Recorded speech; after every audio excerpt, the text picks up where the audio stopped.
Guys welcome to my new vlog. Guys आज चाहिँ मैले चाहिँ तपाईहरु सम्पूर्णलाई चाहिँ यस भिडियो मार्फत चाहिँ के कुरा जानकारी दिँदैछु भन्दा चाहिँ विशेष गरी चाहिँ साइप्रसमा आइसक्नु भएपछि चाहिँ साइप्रसमा कुन कामको कुन भिजामा आउँदाखेरि चाहिँ कति बस्न मिल्छ त, अथवा आफूले मनले चाहिन्जेल अथवा आफूले चाहेको समय जति चाहिँ बस्न मिल्छ कि मिल्दैन भन्ने कुरा चाहिँ यस भिडियो मार्फत बताउने छु।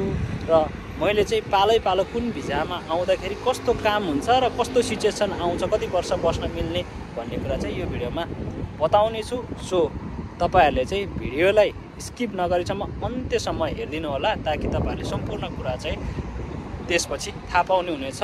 र सँगसँगै यदि तपाई चाहिँ मेरो च्यानलमा नयाँ हुनुहुन्छ अथवा फेसबुक पेजबाट हेर्दै हुनुहुन्छ भने चाहिँ फेसबुक पेजलाई चाहिँ फलो गरिदिनु होला, र युट्युब च्यानलबाट हेर्दै हुनुहुन्छ भने चाहिँ च्यानललाई सब्स्क्राइब गर्नु होला, र सँगसँगै साइडमा रहेको बेल आइकनलाई प्रेस गरिदिनु होला। अब जाउँ सुरुमा म तपाईहरुलाई के कुरा भन्छु भनेदेखि साइप्रसमा चाहिँ विशेष गरी अधिकांश मात्रामा चाहिँ बढीमा चाहिँ केयर गिभरमा र महिला दिदीबहिनीहरू चाहिँ काममा आएको र त्यो केयर गिभर भिसामा पाइएको छ साइप्रसमा। सो त्यही कारणले म फर्स्टमा चाहिँ यो यदि केयर गिभरमा आउनु हुँदाखेरि कति समय बस्न मिल्छ भन्ने कुरा चाहिँ म तपाईहरुलाई भन्छु। र के हो तपाईले घरको कामको लागि बाजे बजु हेर्न आउनु भएको छ भने चाहिँ बाजे बजु डेथ नहुन्जेलसम्म तपाईँ बस्न पाउने भयो। र त्यसपछि चाहिँ यदि तपाईको एजेन्सीले अर्को ठाउँमा काम लगाइदिएको खण्डमा तपाईले मनले लागिन्जेलसम्म बस्न पाउने भयो। यो र यो घरको काममा बाजु बजु हेर्न आउनु भएको खण्डमा अथवा बाजे बजु हेर्नुपर्ने त्यो काम परेको खण्डमा चाहिँ त्यति बस्न पाउने भयो। उहाँहरू डेथ नहुन्जेल अथवा उहाँहरू चाहिँ डेथ भएर अर्को ठाउँमा सारिदिएको खण्डमा आफूले सोचिन्जेल बस्न पाउने भयो, नत्र भने डेथ नहुन्जेलसम्म मात्रै बस्न पाउने भयो भनेदेखि।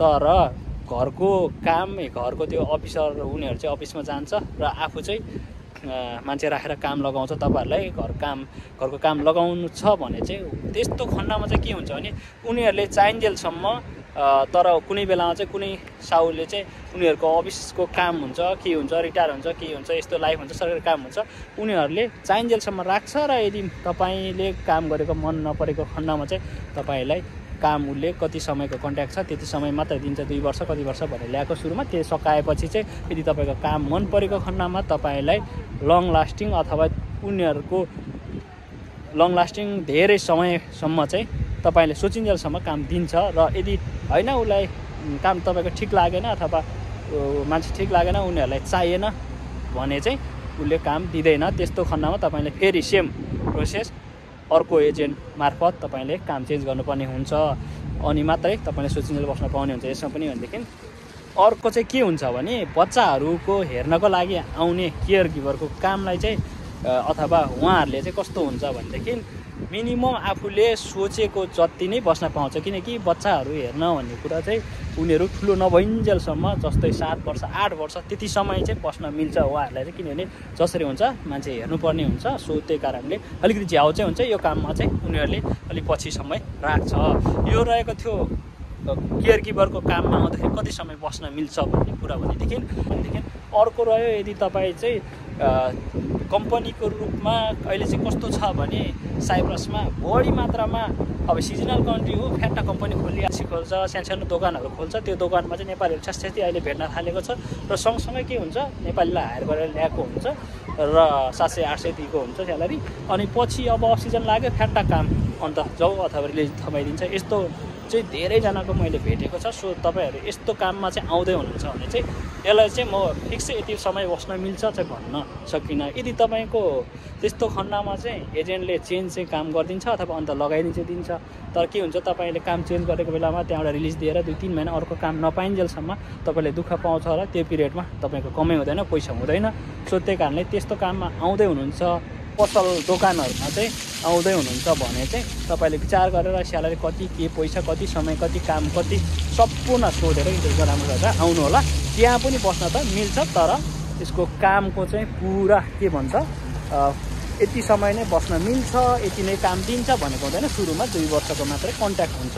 सो त्यही कारणले यो काममा आउनुभयो भने चाहिँ तपाईँले के गर्नुहोस्, अलिकति बुझेर राम्रोसँग सोधेर आउनु होला। यसमा पनि बस्न त मिल्छ, तर उनीहरूले रिन्यू गर्यो भने मात्रै, प्रायःले चाहिँ धेरै चाहिँ रिन्यू गर्दैन।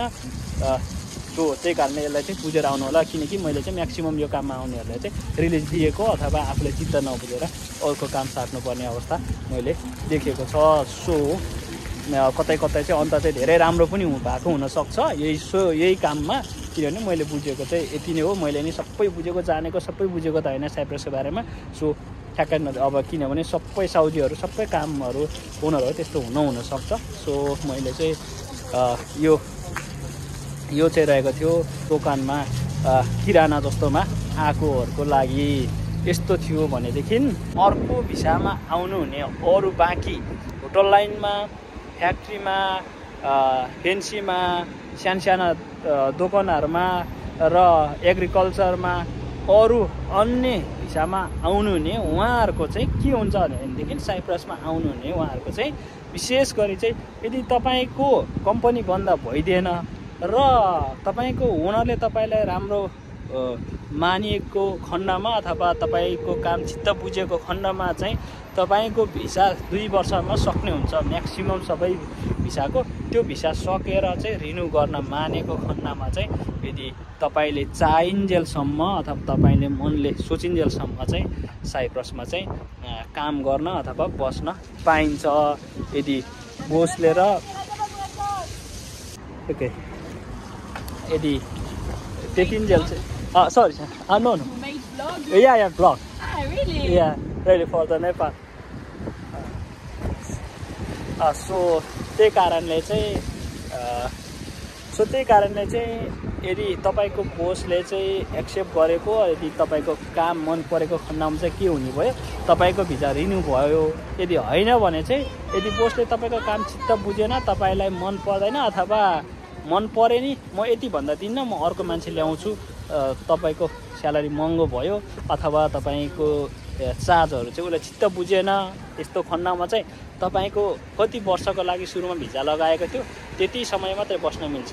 यदि अरू भिसामा चाहिँ यो अघि भनेको मैले भने नि सम्पूर्ण नयाँ काममा चाहिँ यो घरको काम बाहेक चाहिँ, र यदि साउले चित्त बुझ्यो त्यो पनि चित्त बुझ्यो, तपाईँले चित्त बुझ्यो, काम पनि ठिकै चलिरहेछ भने चाहिँ यस्तो अवस्थामा चाहिँ तपाईँको भिसा चाहिँ रिन्यूवाला नै भनेर भनेको हुन्छ।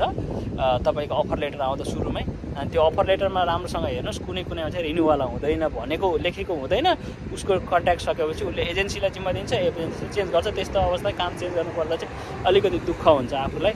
सो त्यही कारणले चाहिँ बेस्ट चाहिँ के हुन्छ भनेदेखि तपाईँले सुरुमै बुझेर आएको राम्रो हुन्छ।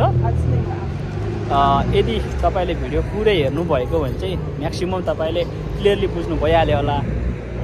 म्याक्सिमम सम्पूर्ण जेमा आए पनि बोस खुसी छ, आफू खुसी छ, आफूले स्यालेरी चित्त बुझ्छ, बोसलाई पनि तपाईँको काम चित्त बुझ्छ।